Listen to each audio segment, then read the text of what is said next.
I would. There's no way I would survive this season. I would go insane. Yeah. So many extroverts. Give me another 5 minutes. No. Eat another piece of shit. You shit suck. Okay, I'll do that during my 5 minutes. Yeah. Yeah. In that case, I'm gonna learn about how Godzilla is woke now. What? I don't know. I'm not going to watch this video, but someone posted screenshots of angry white wingers YouTube videos. A 3-minute, 14-second video called "Woke Godzilla," and then a 22-minute, 34-second one called "Is Godzilla and the MonsterVerse woke?" And I'm just like, oh my god. Uh, what? Like what? How? Right? I know, right? So here's the thing. What is it? You Godzilla only kills men, I guess. I don't know.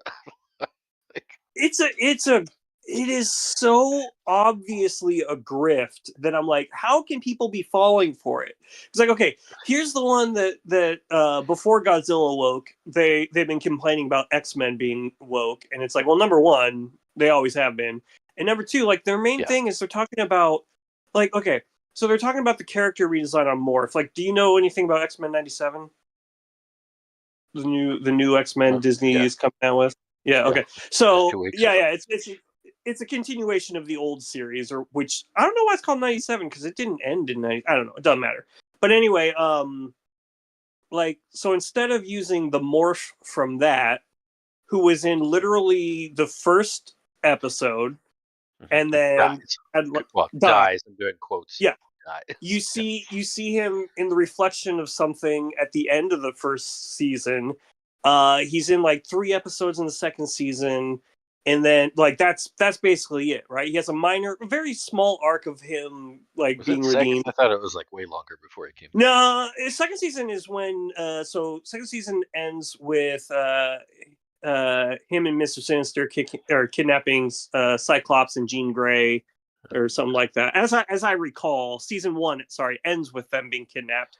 But anyway, long story short though, so the morph that they're using for this is the morph from the comic books, who is only very tangentially related to that morph, right? Like very, very minorly related to it. And basically it'd be like saying Deadpool is Deathstroke, right? Like Deadpool is a parody of Deathstroke, but he's a completely different thing. You know what I mean? Same thing with the comic book morph versus the whatchamacallit, the one from the one from the cartoon, who was literally created for the cartoon, right? And actually, I learned an interesting fact. They were going to use Warpath, or was his name Warpath? I forget. John Proudstar, John Proudstar, who was a canonical X-Men who died on like his first mission. They were going to like, yeah, I know. I can't think of his damn name. Yeah, I remember his name is John Proudstar. I forget his code name. I want to say Warpath, but I might be wrong. It doesn't sound right. Yeah, well, maybe it was like Thunderbird or something like that. I think you're right. I think it was Thunderbird. Let me actually. It's sad that I know John Proudstar, and I'm just going to look that up. I didn't go to. But anyway, yeah. So they were going to use him, but they thought, maybe we shouldn't. Proudstar. Yeah, Thunderbird. You're right. Good job. And he has a. Ooh, there's also an actor named John Proudstar. That was what came up on mine. I'm like, what? Who the hell's this guy? He's from Tucson. Yeah, he has a brother, if I recall. Sorry, the comic book John Proudstar. I don't remember his. Not to be confused with John Proudstar. I'm curious who that is. He's from Tucson, or as I like to call it, Tucson. Oh, he's in Reservation Dogs, apparently. Oh, cool. Okay, I've only seen like 10 minutes of Reservation Dogs, but that was really funny, and I would like to watch more. Oh. I haven't seen any of it. I don't even know what it is. I mean, I've heard of it, but it's a good comedy on Hulu and some other thing, and it's basically just like it's about kids who live on, or like native kids who live on a reservation, and it's kind of like okay, I haven't watched Letterkenny or the other one that people love from Canada. Shores. Okay, yeah. So that is what I'm thinking of. Like it's like that, but with Native Americans, and it's really funny. And I only saw like 10 minutes of it when I was at a museum in Chicago, and like they put it in the modern depictions of Native Americans, and like one of the guys had like like basically one of the characters had a spirit guide who was like an old Indian warrior, and he's just calling the modern kid a little bitch the entire time. He's like, "I fought white men. What are you doing with your life, man?" It's like it was good. I think if it's I want anything to watch like, that. Maybe I'll watch that yeah. next because I'm in between shows right now. Okay, yeah, give it a shot. Like I heard it was just a weird, fun little show, and I'm like, I wanna see that. But anyway, so they use the thing about the new Morph is that in comics, Morph, because they're a changeling, you know, they can change. They don't have a gender, so Yeah. the new Morph has no gender. Whatever, that is what it is. But they're like, I can't believe. So the anti-woke crowd, they're like, I can't believe they did this to the a fan favorite, beloved character. I'm like, bitch, no one loved him.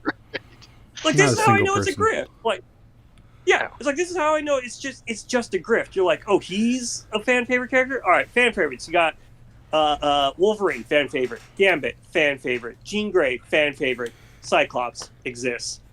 Storm, fan favorite. These are fan favorite characters, and especially from that cartoon. Nobody gives a fuck about Morph. And they like the modern Morph. They like him, or them, I should say, sorry. They like that modern Morph from Exiles, I guess, who is also a shape changer and has gray, weird skin and all that kind of stuff. That Morph is apparently really fun and cool. I've never read it, so I don't know. I haven't really read very many modern comics in a long time. But people like that, so of course they're putting them into the new X-Men. But yeah, I guess that didn't get enough traction. But you know what did get a ton of traction? I can't believe they took away Rogue's ass. It's funny. Wow. She had a dump truck and now she's got nothing. It's like, oh my god. Oh, you people are disgusting. I mean, like, just in a couple years, it's going to be played by a real person. You can look at her ass. Like, calm down. Yeah. Oh no, the fictional cartoon with it's literally just a bunch of circles together is not, and it's really fun. It's really sad to me, but also very what's what I'm looking for? Very appropriate that they're upset about a woman that does not exist, and if she did exist, would literally kill them if she touched them. Like that's her mutant power. The thing is, some of these people were so obsessed with this kind of stuff when they were younger. I'm not talking like 5, 6, like preteen and teen. Yeah. So obsessed with it that it came to define what they find desirable in women or what they look for. Like it defined a certain part of their sexuality. And so they're clinging to it in that way when it's like, you're old enough and mature enough that you can separate those things now. Yeah. It's fine if you still like a big booty, but that doesn't mean that Rogue has to keep one. No, here's the thing, and since you were gone for the first couple of minutes, what we were talking about is the fact that it's all a grift. It is all just people, basically just people being shitty on the internet to get clicks. Because here's the thing. Oh yeah.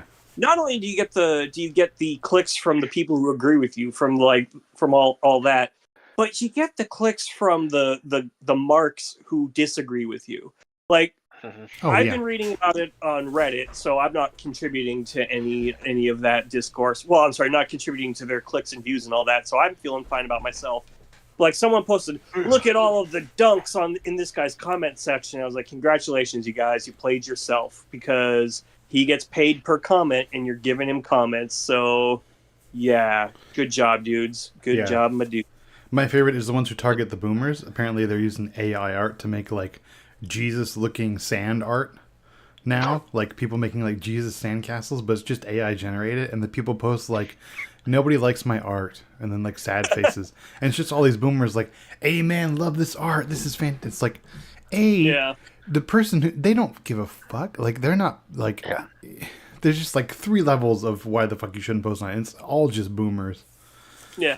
No, honestly, so here's the thing. I am an optimist, and like okay, I know there's a lot of crazy stuff online right now and all that, but for me at least, it's incredibly obvious to tell what is and isn't real. And the reason is because I go out into the real world and talk to real people and touch real grass. And so when I see some super hillbilly looking dude wearing those $5,000 Trump sneakers, I'm like, no, that's not real. That's AI art. And sure enough, like when I'm reading the comments, someone's like, oh yeah, look at the perspective and look at the angles and look at the hands and all that. And they have proof, but I'm just like, no, that's not real. That just isn't an actual person.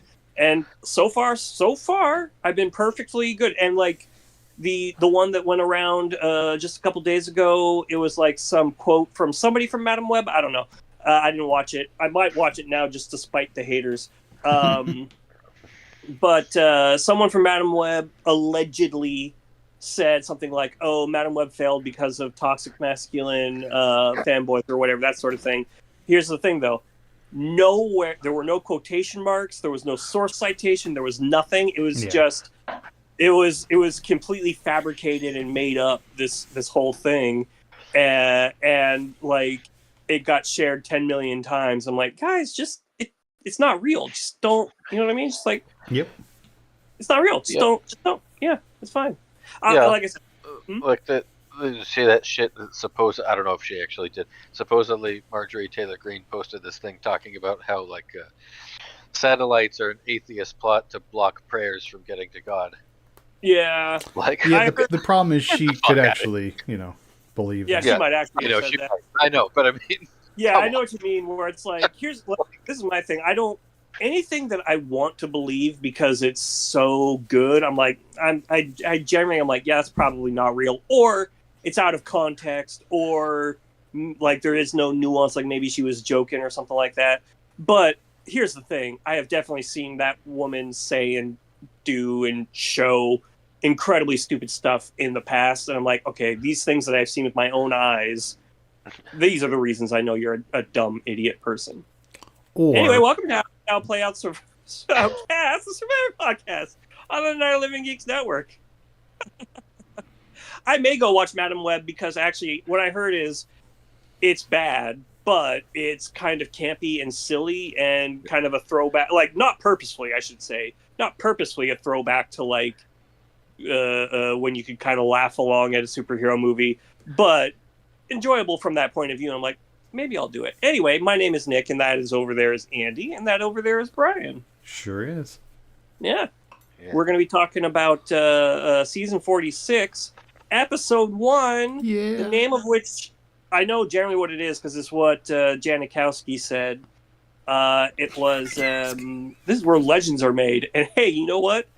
Technically speaking, a legend was made today. Be careful when you wish on monkey's paws, people. Yeah, I mean, he was talking like, he said like Jelinski's going to be a legend. I'm pretty sure he has had a legendarily terrible, like one of the worst Survivor showings ever. Yeah. Easily. And to top it off, this is just my thing. I don't know too much about it, but I was looking at his tattoos and they looked really fresh. Like he got them right before going to the show. He might have been like, I'm going to be half naked on TV for a month. I better look awesome. Yeah. I look like a what's it? One of those clay snakes all rolled out by hand. I should really just tap myself up like I'm Dwayne The Rock Johnson. Oh, hey, do you have a recap? Yeah, I do. Sweet. But just that thing there, what we said just made me think, oh, they. All right, anyway. Here's my recap of this episode, and then we'll just get talking about it more. It's a dark and stormy day, and we get a whole lot of character moments before hitting the beach, and Jeff starts negging everyone right off the bat by saying things such as, one of you can't fucking win, and it's you, but you're too stupid to think it is, bitch. Nami dominates the physical and the puzzle, winning camp supplies, which, as we all know, are worth 40 points towards a single long rest. Sega comes in second and picks Savvy, leaving Sweat for Yanu. I've decided that Q rules. Janikowski sucks ass, though, and has a tantrum and gives up on Sweat. On the other beach, Sega fails honestly at Savvy by a real cunning puzzle, but it's okay because they're surviving. We get a lot of a lot of character development and bonding, and everyone seems real nice. But oh my god, there's just so many extroverts. It's way too much. And as I said, I would be eliminated immediately.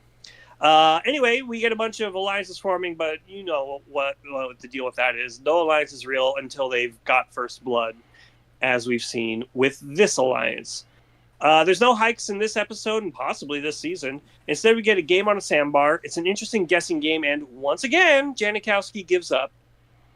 Then he doubles down and tells everyone he gave up because he should have just lied, my man. Should have just said, yeah, it was a puzzle and I lost. I don't have a vote. I don't know what the results were. That's all you got to say, dude. Tiffany finds the Beware advantage, but is in a good spot because everyone hates Janikowski. At that point, she hadn't actually gotten the idol. Now she has it. I didn't write that down. Sorry, my bad.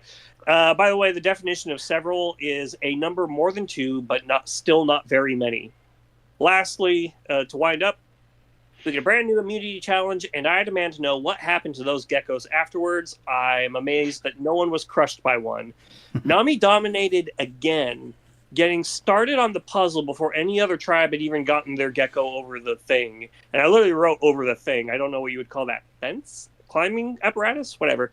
Yanu loses so hard it's hysterical. I swear to God, if they don't vote out Janikowski first, this will be the worst season ever. And Jess somehow, someway, does her best to seize defeat from the jaws of victory.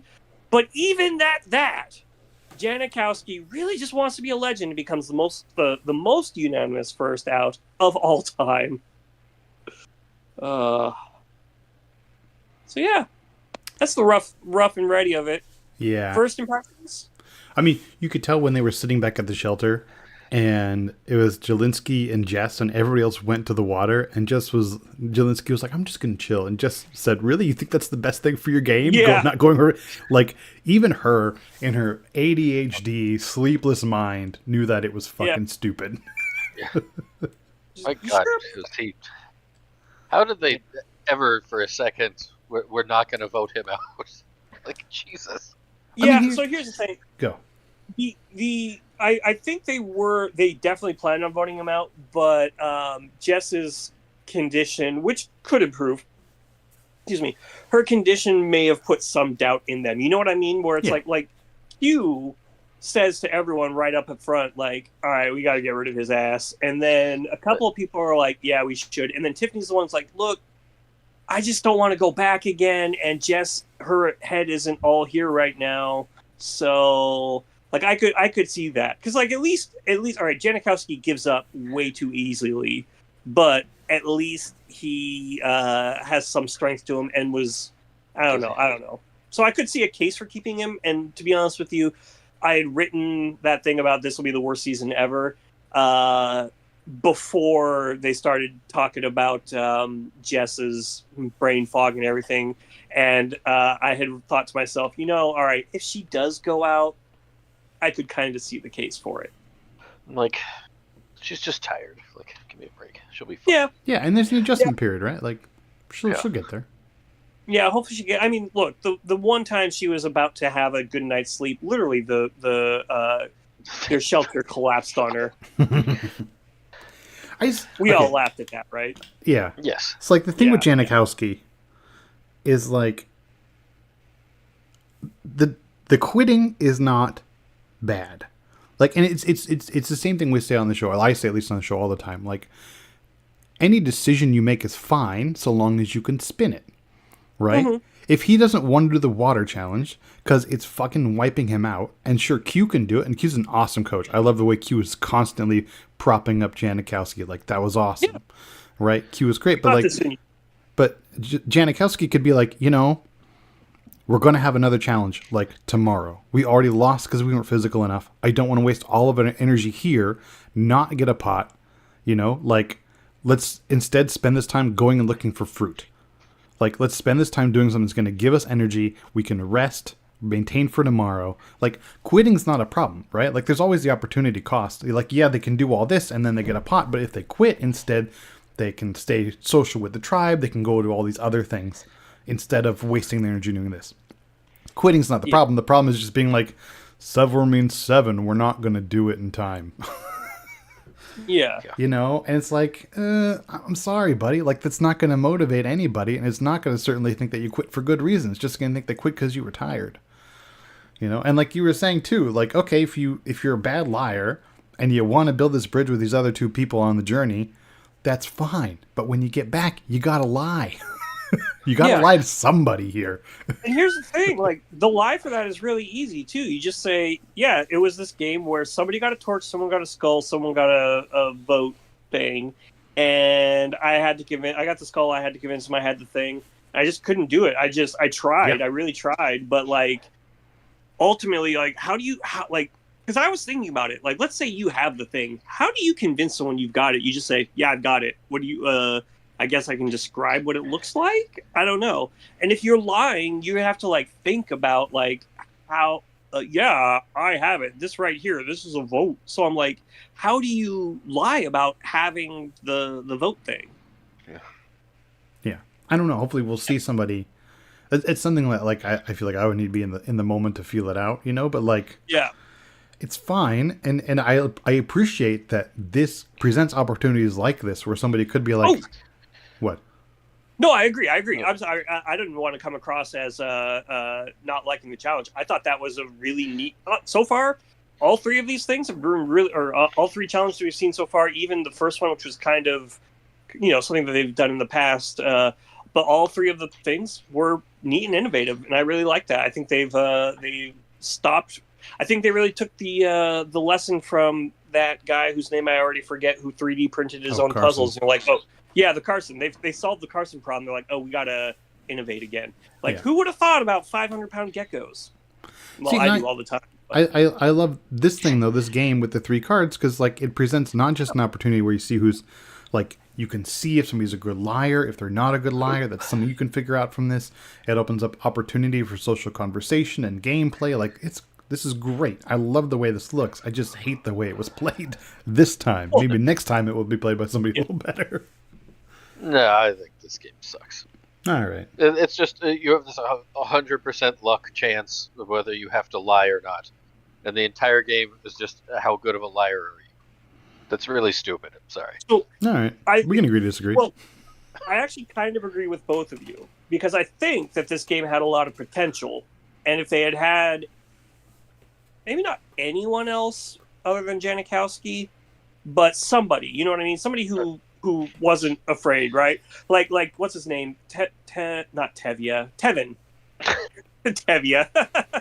Well, the Fiddler on the Roof. He is an actor after all. No, if the roles had been reversed, I think maybe Tevin could have possibly convinced Maria. What's the mom's name? The mom coach's name? Yeah, it's Maria. That's Maria. Okay. Yeah. I think maybe he could have done it or something, or if they had someone other than Janikowski, they could have sold the idea of, yeah, no, I've got the thing. He fucked it up, and now this game will never work again because it only works if it's a surprise, right? Like, now people can game plan it and say like, oh, okay, well, I'm going to, that sort of thing. Like, here's the right strategy, blah, blah, blah, blah, blah. So I don't think it would work if they tried to do it again. It could have worked this time. It didn't, but that's not necessarily the whole game. Why wouldn't you be able to do it again? Like I said, it's literally just one person has to lie. Why would one person not be able to lie now? Well, because it's still be exactly the same thing, no matter how many times they do it. I mean, the people change, the circumstances will change too. I think they can definitely do it again this season, at least. Yeah, I don't think they will, but I'm saying they could. I'll tell you, I would love for them to do something like that, like for the lack of a better word, like theater games, like Mafia or something like that. Something a little more along those lines. You know what I mean? But I think this was a good attempt at diversifying it. And I mean, hey, let's face it. If it had worked and he had gotten an extra vote and they had lost votes, that would be a real big swing. As it is, him just folding like a steep suit was just, oh man, what are you doing, son? Yeah. So I mean, quitting or not, like his run was, I think, legendarily bad. Like, he lost initial reward, gave up on Sweat, went on a journey but only to lose his vote, lost immunity, and then was unanimously voted out. Yeah. Well, and Brutal. not just gave up on Sweat, but you saw the way he just, like, they had... he must have been complaining for a while because Q said, like, oh, we've only done a half hour. And then by the end, they said, you guys did it for an hour and a half. So I really feel like for an hour, he was just like, I don't know if we should be doing this, blah, blah, blah, or whatever. But then he just hucks the thing, like, unilaterally. And then also, here's the thing that annoyed me. At Tribal Council, he's pleading his case or whatever. He's saying, yeah, you're right. We decided not to do the challenge anymore. We gave up on it. Q shut that down. You gave up. Yeah. I'm like, ooh. Yeah, I didn't like that. And then also, here's my deal with him is that when he was sitting there panting and wheezing, he's saying stuff along the lines of like, you know, I don't think we'll pass this, but I got myself an ally right now, and I think that's I'm in a good position. It's like, oh man, no, son, no. Mm-mm. Yeah, go kick another 63-yard field goal, Janikowski. Yeah, so I don't get the joke. Why the hell do you keep calling him that? Oh, because honestly, I cannot remember his real name. I know it's like Julinski. Yeah, Julinski. Julinski. There was a for years and years. David. His name's David. Oh, yeah, he's going years, by Julinski. Yeah. I know. Yeah, and that's another thing. He was talking to himself in the third person. Sebastian Janikowski was a field goal kicker, whatever you call them, for the Oakland Raiders, who had an amazing foot, and more importantly, would just kind of wander the streets of Oakland drunk in the off season, like not doing crime or anything, but just having a good time, drinking a whole bunch and walking around. And he himself was built like a beer keg. I'm like, and so that's a crime, but yeah. Well, yeah, but yeah. Yeah, but we're not in the exactly. NFL. It's not really a crime. Yeah, he was. Yeah, but he wasn't like wandering around drunk and then doing bad things to people. He was just like, hey, I'm Sebastian Janikowski, and I've had that name in my head for a long time, and I could never, like, anytime I tried to think of his name, I was like, Janikowski. So I wrote that down in my notes, and there you go. That's fine. I appreciate the way at no point did this tribe take any of his shit. And they didn't ever try to hide. Like, normally, if somebody came back and was like, oh, I gave up, and I fucking gave them extra votes, they would just, like, be whispering to each other afterwards. They were just, like, right in his face, like, what are you, a fucking idiot? Yeah. Why the hell did you do that? And what's really funny is, before they said that, because I misunderstood the game a little bit myself, and so before they said that, I was thinking, I think it wouldn't be that bad for him to give up on this one if he hadn't given up on the first one to begin with. But that's because, as I said, I misunderstood the rules of this game. And I thought that, like, basically I thought the only loss was his vote. I didn't realize that both of them got bonus votes. Yeah, they didn't explain it up front. They just explained it, like, as they were drawing the cards and stuff. Yeah, well, yeah, and that I don't want to say that's an editing thing. That really very well may be. I just wasn't paying enough attention. But when I think again it wasn't Maria. I don't know who it was. So someone on his tribe, one of the ladies said, he's like, well, now they got. If I did that, they would have lost their votes. And she said, who cares? They're on the other tribe. I was like, fucking strangers. You really didn't have anything to lose. If he had said it's like they're strangers, who gives a shit? It's like, oh yeah, you don't have to. But yeah. Yeah, that was Kenzie who said that. I still don't know if I like Kenzie. She was the one who was she was the one who was going around, Jess doesn't want to talk strategy. It's so weird. And like, it is literally day one. No, it wasn't even that. It was like, so I get this because my nephew, the nephew that I love both my nephews, but the one that I clearly like more, and as a parent, Andy, I'm sure you have a kid that you like more than the other one. You love them both, but you don't have to say which one it is. But you got one that you're like, yeah, I vibe with this one more. I fucks with this kid more. Anyway, the nephew that I really like, he met one of our distant cousins, and he was just like, and even though like this nephew is really like gregarious or whatever, he's just like, I don't know, what do I say to him? It's like, ask him what it's like living in Arizona, and he was like, but I don't care. You know what I mean? And it's like, no, dude, like, that's the thing. Is like she was having one of those kinds of moments where it's like she didn't want to talk about Jess didn't want to talk about anything. Not she's like, because if you listen to Kenzie while she was talking about that, and I have reservations about Kenzie too, so I just want to be clear about that up front. She was saying like, yeah, like I tried talking to Jess, but she doesn't want to talk about anything. She's just like, well, what do you want to talk about? I was like, I don't know, man, the game. Like that's the thing. So I don't think it's so much that she doesn't want to talk strategy on day 2. It's like, or day 1. It's like she just doesn't really know what to talk about. And to that degree, like the inverse of that was Hunter, who is also an introvert, who's put off by all of these extroverts. But instead, he grabbed, I think it was Tevin, grabbed him and just said, hey, I really appreciate, you got a great singing voice. I am not a singer at all, so I want you to teach me to sing. Like, I was like, oh, that's a really good bit of social gameplay. Yeah, but they're also the Andy Griffith Alliance. Yeah. I love that they did the thing. Yes. Yeah. And I gotta find, oh, you know what? I'm gonna look up if Andy Griffith was a CBS. I bet you they had to pay for rights to do that if it wasn't one of theirs. I feel like it was Paramount. Oh no, it is. Oh, Andy Griffith is a CBS property. Yeah. Okay, there we go. Well, if it was Paramount, same company, so it doesn't matter. Okay, that explains why they could do it. Because I was like, if they had said, "Oh yeah, no," just if they had bonded over loving friends, like, fuck, we can't play the Rembrandts. Oh, what are we gonna do? Yeah, no, that's really good. That's pretty great. I mean, I'm sure that's happened before on a lot of yeah. seasons, but they couldn't show it because, well, it's not a CBS show, so. Yeah.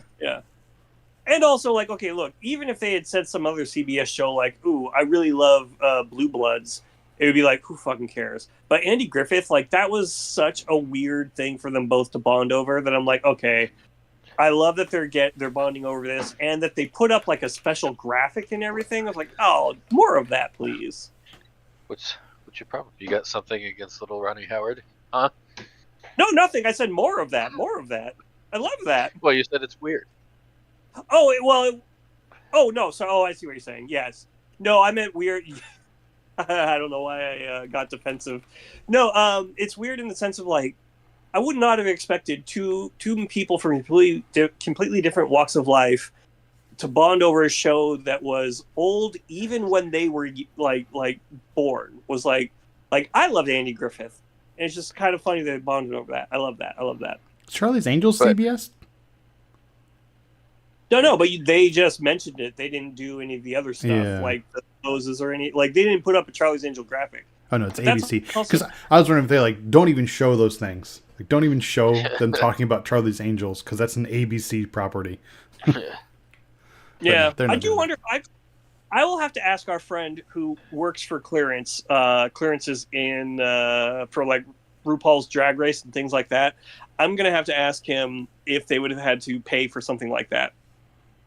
Yeah. Apparently, like according to him, even though CBS, Paramount, whatever owns Andy Griffith Show, they actually still would probably have to pay someone, but like not a whole lot, and it would be somebody who works for them. Like maybe they would have to pay Ron Howard a couple of bucks or something, but it really wouldn't be like here's $10,000 or anything. So yeah, it's really interesting. Yeah. Clearance is a really interesting thing, but that's just my opinion. Anyway, let's stop talking about Janikowski just because we got enough about him.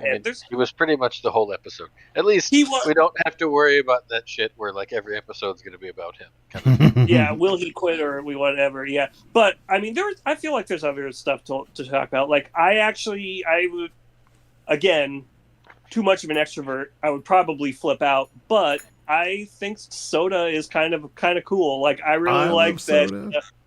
Soda was cool. Like I love the fact that they were winning really, really heavily in the challenge, and they're putting it together. And he says something about oh man, I forget what the pun was all of a sudden, but she said like in the nick of time or in the gecko. She made a gecko pun. That's what I'm trying to say.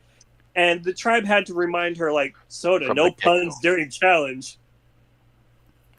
Yeah, and she had her Sodar. I get the feeling she's a very punny person. Yeah, I mean, especially when you see her dancing around with her students, like, okay, she seems just like a really energetic person. So Now, I will say this: I feel like her personality is the kind of personality that is really good if your tribe is winning. The minute you start losing, then like a couple in a row, that guys, let's just get together and all that will really grate on you really quickly. So if she makes it even through to the merge, what I'm gonna say is even when you're winning, because I don't think you might not notice this, and it's something I didn't notice at first, but the camera did linger on it for an extra second. I went back and watched it after I saw somebody post about it. After they win immunity, Jeff gives the idol to Venus, and then Soda grabs it from her. oh, I didn't see that. Soda's like happy and grabs it from her, and Venus' smile goes to a frown pretty fast. Like, what the fuck, Soda? So wait, your Reddit census or whatever, is Soda okay? Obviously, it's not. She was not named like Soda Jones or whatever. It's got to be short for something, right? Oh, I don't know. I could look it up pretty fast. Or a nickname or something. That'll be on her profile. Let me go see. I'm just curious if that's her government name or if it's like a nickname or something like that. Well, her name is Soda Thompson. Oh, Yeah, no, it's Sodacia. Yeah. Or Sodasia. I don't know, however you say it. But Okay. her name is Soda. Yeah, it's like my name isn't Nick, it's Nicholas. Yeah, So, they didn't name their kid Soda Pop though. It's a real. Yeah, exactly. I mean, hey, I love soda as a drink, as a beverage. It's one of my favorite beverages. As you can find out when I finally release the beverage draft episode of Takadu. Which I totally fucking won that episode, that draft. I got Coke, coffee, and tea, and I don't even like coffee, but it was available in the second round. I'm like, yeah, I'm taking coffee. You cannot take coffee. Anyway, yeah, no, I like it. And if you want to name your kid after that, go right ahead. Who cares? It's just words. Who gives a shit? But Soda as a nickname, honestly, that's even better. I feel like it fits her personality because she's bubbly, There like you Soda go. Oh Pop. my Yeah. god. Q, like I said, Q, I like his attitude. He's another one of those people who, because he seems like a little bit of a disciplined daddy, he might get tiring. But when he was talking about, hey, you got this, you can do this, I appreciated that. And then when Janet Cassidy was like, nah, I don't want to, I was like, So we'll see how it plays out. But so far, I like Q. Yeah, and Q is the Oh, I like you too. Q is what you would expect of a former athlete too, right? Like super supportive. We can do this. We got this. Go team, rah rah rah. But as soon as somebody quits, like that's when the competitor comes out. Like, no, man, you don't fucking give up. You keep competing. If you can't keep competing, you're fucking cut off. You're off the team. It's like I said in the episode, the recap. Like, what's the other Sega? They lost, but they came by that loss honestly. Like they didn't give up. They were just like they couldn't. They got the numbers, and then they couldn't realize, oh, those numbers were an elimination cipher, and what was the letters that were left spelled out what you needed to do. And they got so close with the word below. Yeah. Well, but even with that, like that was them reading the rule description. So they almost got it on accident. That would have been fantastic. I would have appreciated that too. Yeah. Sorry, it sounded like you were going to say something, Brian, before I cut you off by talking about that. Fuck, that was like 2 minutes ago. I don't. I probably was. I know that feeling. And actually, I learned from The Devil's Plan. I learned that there's an effect called the doorway effect, which is that if you walk from one room into another, your memory really does reset. Not completely, obviously. You don't turn into what's his name from Guy Pearce in Memento or anything. Oh. But like that's why you walk into Jason Bourne. Well, yeah, that works too. But like, yeah, I mean, it's not like, oh gosh, what am I doing? It's like you will often walk into a room and then go like, oh wait, why did I come into this room? That sort of things like that. Or like if you're looking for something, you're like, wait, what am I looking for? That sort of thing. And so, yeah, that happened just now to you. It's like, ooh, a new a conversational doorway opened. I can't remember what was on the other side of that doorway. Sorry, can't go back. Drop it, leave it forever. So, Brian, is Charlie your new favorite player? He's No. the guy from New England who went to Harvard and loves Taylor Swift. He's Yeah. the Blue's Clues looking motherfucker. No, I hate like the beginning of every season. I hate everyone. I think I figured out why I automatically hate everyone at the beginning, because they're all super fucking cocky. Like they haven't been Yeah. piece of shit yet and calmed down to like normal person levels. Yeah, and the Yeah. editors No. like put in the most like. But no, look, I want to make it clear, okay? I don't care that he's a fan of Taylor Swift. You be a fan of Right. the fuck you want. I hate people who make their fandom of something their entire fucking identity. Just Yeah. like, when they had that gamer on there, and like every single time she said something, she would explain how it's like gaming. But goddamn, shut up! No, it Yeah. isn't. Like, it's really not, dude. I did- I know. I did appreciate how Charlie had some perspective when he was like, "I've had a very simple life." Like, okay, simple is a different word for privilege, Yeah. but I get you. Yeah, he strikes me as the well-meaning progressive who's never actually left his little bubble and met like the people that he like. I bet you he genuinely believes in the causes and all that kind of stuff. Like oh yeah, no, he's the kind of person who say, oh yeah, Black Lives Matter. I've never met one, but they matter. And now, like, here's the thing. Yeah. At least 3 days in, he's like, yeah, these people are cool. I really like these people. This is not like the world that I'm used to. We'll He's see, all right, we'll see how he but- goes. I appreciated. I was very against him, but I appreciated the moment where he had the wherewithal to say, "I've had a really simple life. Like, went to Harvard, probably on Daddy's dime. Everybody's like Yeah, me. I live in a rich town in New England. Okay." Yeah. Yeah. When he said he started, he lived in Manchester by the Sea. I'm like, oh, where the movie took place. But my thing is, so far from the Taylor Swift of it all, I'm totally down with that.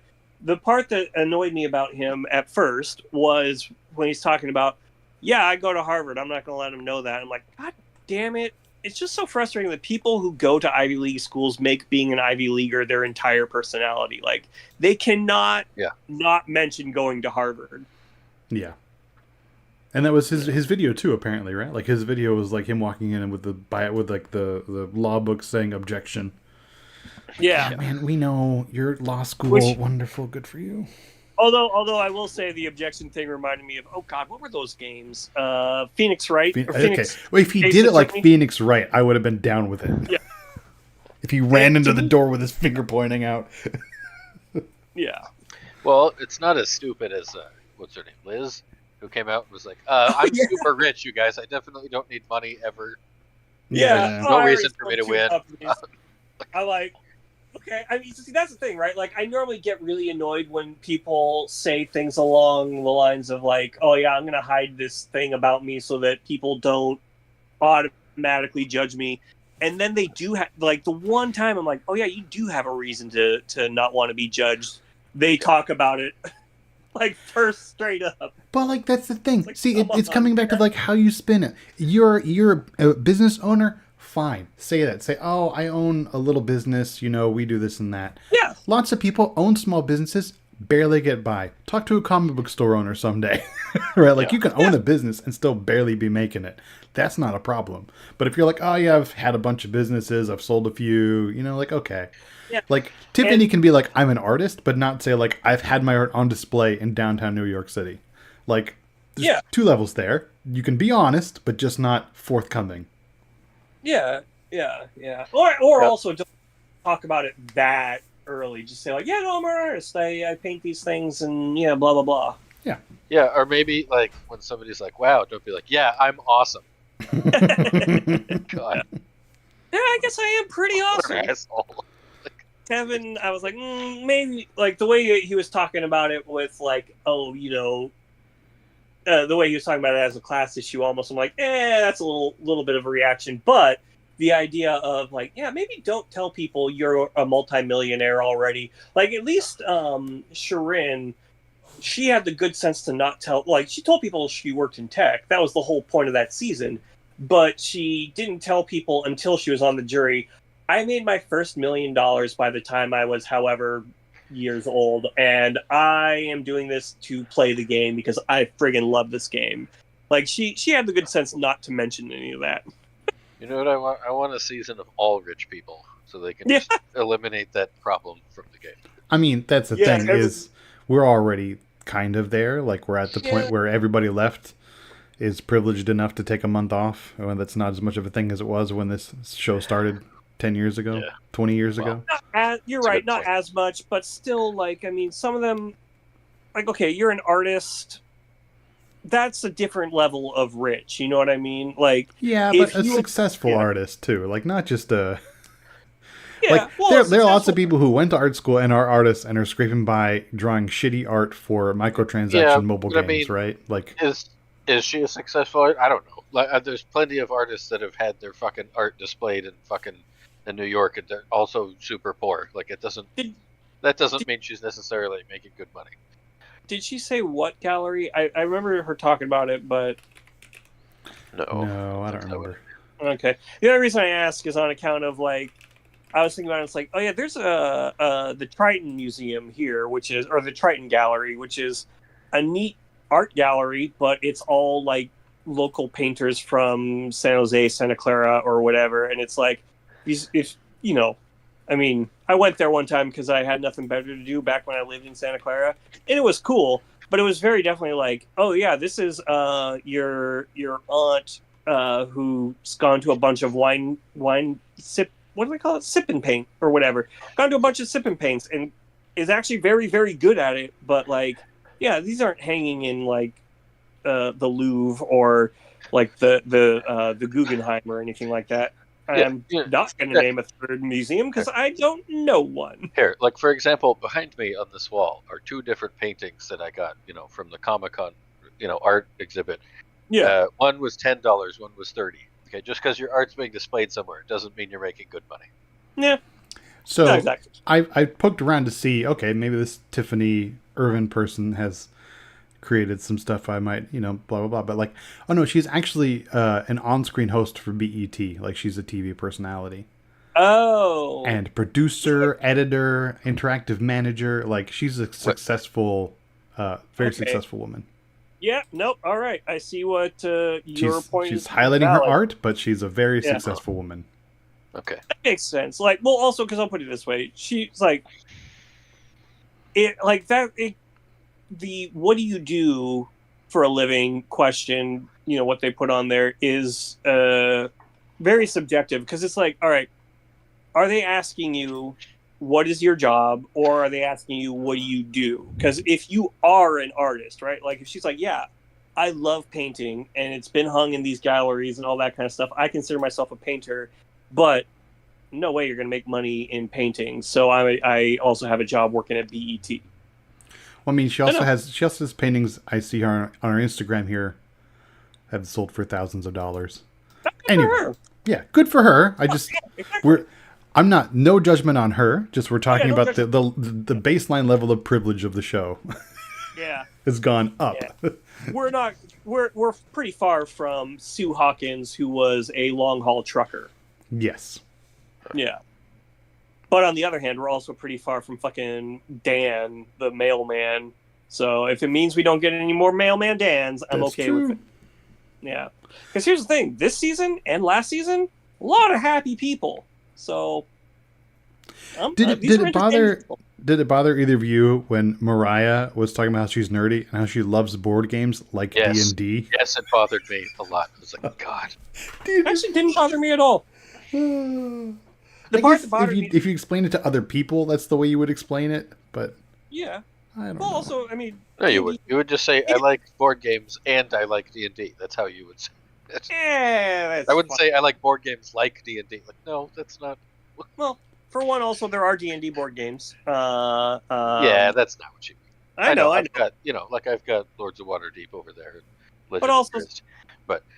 The thing of it is, like, if you're just explaining it to a producer, you'd be like, yeah, I usually play board games, and then you might list a couple and say, or like D&D or whatever. Like, I'm not saying it comes down to editing or anything. I'm just saying, like, I mean, it's fine. People don't speak the way that they write. You know what I mean? If you are doing an interview and they're asking you questions, because that's what producers do, like, you're just going to talk off the cuff and you might get it wrong. I don't mind that. The part that annoyed me a little bit was when she was saying, like, oh, yeah, I don't really...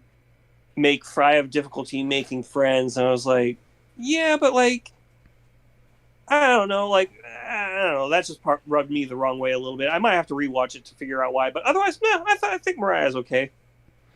Yeah, and this is what I was saying. These people's introductory like 2-minute videos or whatever before the season, a lot of them were talking about the adversity they had when they were young. I know Liz did, and I think Mariah were like, oh yeah, when I was young, I was nerdy and I was, blah blah blah blah yeah. blah. I'm like, yeah, but no. And then wasn't there one that was like, yeah, I escaped from a war-torn country. I escaped from Beirut. Yeah, exactly. Yeah. Like there's I can. Yeah, that's. I was nerdy as a kid too, and what? in perspective, not that bad. Yeah. What'd you guys think of Venus? Well, I'm your fire. What's your desire? I don't want to be called a princess, and then everybody's just calling her princess. Yeah, there was a really great moment where that guy whose name I don't remember. Randon. That's right, Brandon without the B. Yep. When Randon's like, "Oh yeah, I don't trust her," and then he goes around and tells people he doesn't trust her, and then she says to the camera, "I mean, just because you're right, don't go telling everyone." Yeah. I was like, yeah. That was good. But yeah, every attractive woman is Parvati Light now. We'll see. Yeah. Well, not always, but also, I mean, that's just the way that some people play the game. But whatever. And that's the way people pigeonhole each other too. Yeah. It's, in honesty, my least favorite way to see someone play the game, but also I feel like it hasn't really been done lately for a while, so, all right. Yeah. It's okay. Yeah. I thought it was funny. A couple of people called her princess, and she was like, I'm in scramble mode. I gotta go find an idol. Yeah. You're probably fine. I also really love that people keep talking about, or like, oh yeah, we're all looking for idols. It's like, why don't, but I can't let them see me. And then say like, but literally everyone is looking right now. So it's like, I feel like folks could just say, let's just all take an hour to go look for it. But just make sure you're always going and getting like a piece of wood while you're at it. All right, everybody? I feel like I wish everybody would stop doing the same goddamn cliche things every season. Yeah. Every time the first person who looks for an idol gets called out like they're the most evil person that's ever lived. And every time some idiot, we have to keep the tribe strong. God damn, stop that. That's never worked. Mm-hmm. Why do they do that every time? Yeah. And it's not like, also, that's just stupid. It's not like Jess was like so bad she was a liability, like what's his face last season. Brandon. Yeah. Ironically, yeah. Brandon with me. But yeah, no, exactly. I mean, that's why, okay, I have a feeling Jess is not long for this game, but I don't think she's just going to give up or anything. I think she'll get voted out honestly as well. I don't know. I mean, I hope she's social. I mean, at least in her confessionals, she's pretty charming. I like her. Yeah. Oh no, I like her too. But I mean, I just don't feel like. I just feel like that she's in a hole that she can't quite get out of. I would love to see her get out of that hole. Don't get me wrong. There's no one actually. Now that, well, it's too early in the game to really have anyone that I'm rooting against other than Janikowski. I legitimately can't think of his real name right now. Jaruski? It says it on the screen like literally 20 times. You can just. Also, this wouldn't be a problem if you had the notes open. Yeah. Oh no, I don't That's do what that. I mean. In fact, right now, I have Twitter open, but I'm sorry, X. Oh God. You boomer called it Twitter. Whatever, dude. You get emails from them. I still get emails from them sometimes, and those emails are labeled X, formerly known as Twitter. It's been a year since he changed the name, and it's still saying X, formerly known as Twitter. So I'm like, yeah, it's just Twitter forever. Just like Candlestick Park is still Candlestick Park, even though it doesn't exist anymore. Yeah. But my point is, other than him, there's no one I'm rooting against. I mean, I'm sure candidates will emerge. You know what I mean?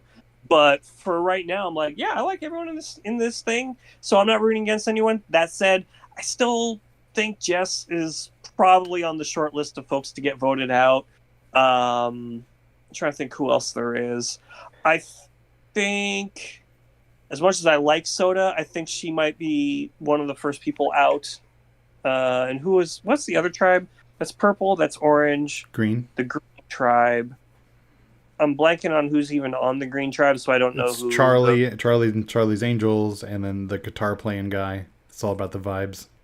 Ben, and then the other guy. Oh, Hunter. No, he's on orange. No, Hunter's on orange. Oh, shoot, it is the guy though. Tim. Uh, the guy Tim, who was yeah, like, Black Tim. I've got a wife, I have a grandma, I know about women, and they're deceptive. Yeah, he's playing a little too hard. I think he might He's playing a little too sexist. Well, see, here's that may just be bad wording, but and also here's the thing, because he's, and I agree with him in this instance. I agree with you in this instance, Brian. Women's Alliance is stupid. Well, yeah, it is, but they also don't ever really do it. They all say they're going to do it, and then they never do. So whatever. Yeah, but that's the thing, is he sees Women's Alliance and it's like, oh shit, and then it's like, all right, I got to break this up now. It's like, but he does have the problem of how do you break up a Women's Alliance without sounding super sexist? And so I'm just going to lay out the facts. Like, look, here's 3 women, so yeah. But the way that he's carrying himself, I'm like, he might be low man on the totem pole. But again, it's too early to tell. Yeah, we'll find out next week. Yeah. Speaking of next week, let's go on to whatchamacallit, fantasy. Yeah, we even had some bets resolve. Oh, what? Wait. Before we do this, we have to the last thing. Just to point out how legendarily bad he was. He made it very clear that he completely did not understand the game at all with what he was saying after he was voted out. He clearly he didn't get why they voted him out. Yeah. At all. Yeah. This was a huge blindside. When you're comfortable in this game, that's when you go home, man. Like, it was the first tribal. Yeah. Oh man. Well, it was he was counting his whatchamacallit, like his alliance before it was hatched. Well, what's his name? What's his name? Banu? Is that his name? Yeah. Yeah. Banu. Yeah. Or Banu? Yeah. Huh? Yeah. I mean, he totally gave it away during the tribal that he was getting voted out. Yeah, he did. Like, he was like, I mean, there's a chance that like Jelinski seems like he's the kind of guy who might have that kind of delivery for a joke. Like maybe he was kidding, but you don't know. Yeah. You know, like it could be that kind of. He has the voice and the demeanor for that kind of humor. It could have been a joke, but you can't really tell. Oh, that was a huge blindside, man. I thought I was in control of this game from day one. Like, yeah. As on day 2. I think he's just dumb. I don't know. We'll see. I really do. Because keep in mind he's also 21, so I have a feeling he's just not aware. So, yeah. All right, fantasy. Let's do it. We had 2 bets resolve. We had a double elimination in episode 1. Brian and I said no. Nick said yes. It's points for me and Brian. The problem is Brian also won the How Long Till an Idle Deadpool. He said episode 1, and bam, there it was. Thanks to Tiffany. So that is a lot of points for Brian to start off. And if you want to know how the point scoring goes for all the other stuff, you can go to Outwit, Outplay, Outcast.com. On the left, there's the button that says Fantasy. Click on that. It has all of our scoring and all of our bets listed there. This week, Nick, I'm going to start with you because you had Jelinski. You had Soda and Hunter. They each got you 2 points because they were both on Yuma. No, Yuma's not the name of that tribe. What's the orange one? I don't know. Nami. They were both on the One Piece tribe, and they both won the Marooning Challenge and the Immunity Challenge. So that's 2 points each. Yeah. Oh, that was the other pun that Soda did that I really liked. She was like, when she found out the tribe name, she's like, who? Nami! Oh my God, I like her so much. I will be taking Tiffany because she seems decent, and also she has an idol. So an idol in the pocket. Not my favorite player, but a good pickup. Yep. So you had Jelinski. Jelinski got you 0-2 from each of those. So that's 4 points. Why? Huh? Take him. What was the reasoning for that draft pick? That was a bad draft pick. I think because he was from Vegas. I don't know, honestly. No, I don't know. That doesn't seem right. Whatever. There's it's probably an fine. episode of something you could go listen to that would explain that. No, it's too late. All right, that's I fine. already posted it. And Wait a minute. He was 21. So he Yeah. kept bringing up like what it's like gambling and shit. I'm like, so the thing you just barely started doing? Well, let's be fair. He lives in Las Vegas. He clearly has gambled illegally, which is also gambling in and of itself. Dude, nobody's gambling underage in Vegas. They're extremely fucking strict about catching people. Yeah, at the good casinos, you go like off strip, or you go to like Pahrump, something like that. They don't give a shit. he's also a slot machine salesperson, so he needs to be in the lingo either way. Yeah. And I started off week 1 in second place because I had Q and Banu, and they both went to tribal and survived. And you get 3 points for that pre-merge because you wanna pick the players that are on the shitty teams, but then don't go home. It's kind of like playing with fire, and in this game, fire represents your life, so that's why there's more points. I also had Tim, who was on the green tribe, whatever the fuck they're called. He got me 1 point each for winning each challenge. Yanu. There you go. And then 3, like you just did, yawn. I got 3 points for the double elimination bet. There you go. So that gives me 11 points for week 1. Brian, you got 7 points just off your bets because you got the heel turn bet, How Long to the Idle Deadpool, and the episode 1 double elimination bet. So that's 7 just from your bets. You got 3 from Kenzie because she played with fire and lived, and 2 each from the other because they were from different tribes. Because you're the only one smart enough to take one person from each tribe. None of Nick and I didn't do that. So that is 2 from each of them. It's 2, 2, 3, and 7. It's 14 for you. So it's Brian with a whopping 14 points in episode 1, me with 11, and Nick with 4. So Nick, you picked up Tiffany to replace Zielinski, which is a good call. Yeah, I don't think I'm gonna win the Deadpool now because she has an idol. Yeah, probably not. Who do I even have for Deadpool? I got Mariah, which I'm feeling pretty good about. Yeah. I'm going to stick with Q and Banu because they're on a shitty tribe and they're the strong people, so they're definitely not going to get voted out and hopefully give me 3 points every episode. I don't know if I want to keep Tim after the quasi-sexist thing and the girls thing going on, but it's too early to change. Actually, well, I'm not going to tell you what to do, but I would say drop him and pick up Tevin just because Tevin talks a lot, and I have a feeling he's not bad at challenges at all. Judging, and granted, it's day 3, everyone's full of vim, vigor, and energy, but he talks a lot, so there's a good chance of him being the person to say the episode title. Yeah, I'm going to wait. There's a couple more. There's at least 2 more idols have to be found, and there's probably some other advantages along the way, so I'm gonna ride that wave a little bit. Oh, speaking of advantages, who won? Oh, so I forgot advantage points. Tevin and Maria. Did anybody have Tevin and Maria? No. Okay, well, good. No, yeah, somebody has Maria. Points are fine. Nope. No. Nobody has Maria. Nobody has Tevin. No, funny. They got their extra vote stars, so I'll put those on there. Yeah. So yeah, I'm fine. Brian, you got Venus, Gem, and Kenzie. I know you got 14 points, but it wasn't because you scored a shit ton with your players. So, do you want to swap any of them out? No. Okay. Really? I mean, I got as many points as I possibly could with them, so I don't know. Yeah, that's fair. I mean, besides finding that idol. Yeah, and like I'm looking at who you could really replace. It's like, okay, Venus you could replace with Randon. No thanks. Maybe Tevin, but actually I think you're fine with Venus. Gem. I'm sticking with the hot girl trilogy. It's gonna work this time. Sure. Oh, actually, I feel like Gem might be someone worth replacing, but it don't matter. You got a good team. Yeah. All right.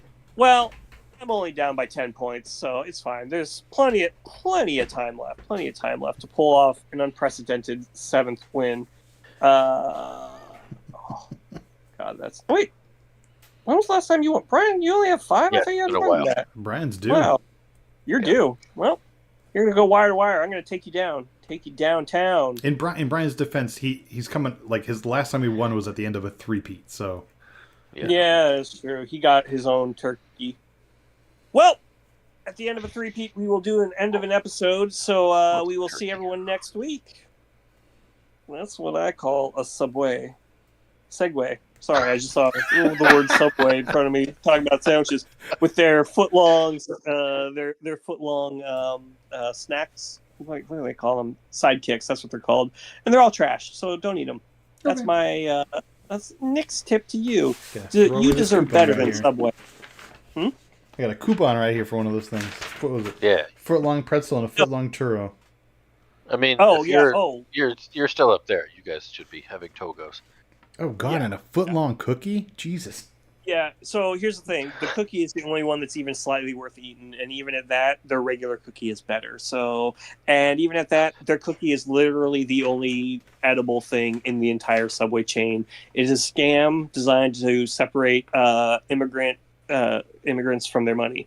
Immigrants who buy franchises of this because it's seen as easy money. Nah, bottom's falling out. Come on, they did that thing and they found that there's more yoga mat than bread in the bread. Okay, anyway, that's your life tips from us. We'll see you next week. Goodbye. I just figured I had to end it again. But, I look at the end, you just drop What are you talking you just drop a social Huh? issue at the end with no context. I love it. yeah. No, it's true. Like a lot of the people who own them now are new immigrants to the country who are like, yeah, I'm going to be in business for myself, and it just puts them into a cycle of debt because they have to buy everything from Subway and they can't sell it because it's not good. It sucks. It's terrible. Jimmy Also, John's it's bad better anyway. Here's the thing: it's bad food. It's just genuinely bad. Don't eat Subway. You deserve better. It's not even. Ugh, no, it's terrible. The only place that's worse than Subway, this is a fact as far as I'm concerned, is Panera. Panera is the only sandwich place worse than Subway. Yeah, I mean, there's Jimmy John's. There's, if you're lucky, there's Quiznos. There's Yeah. Firehouse Subs.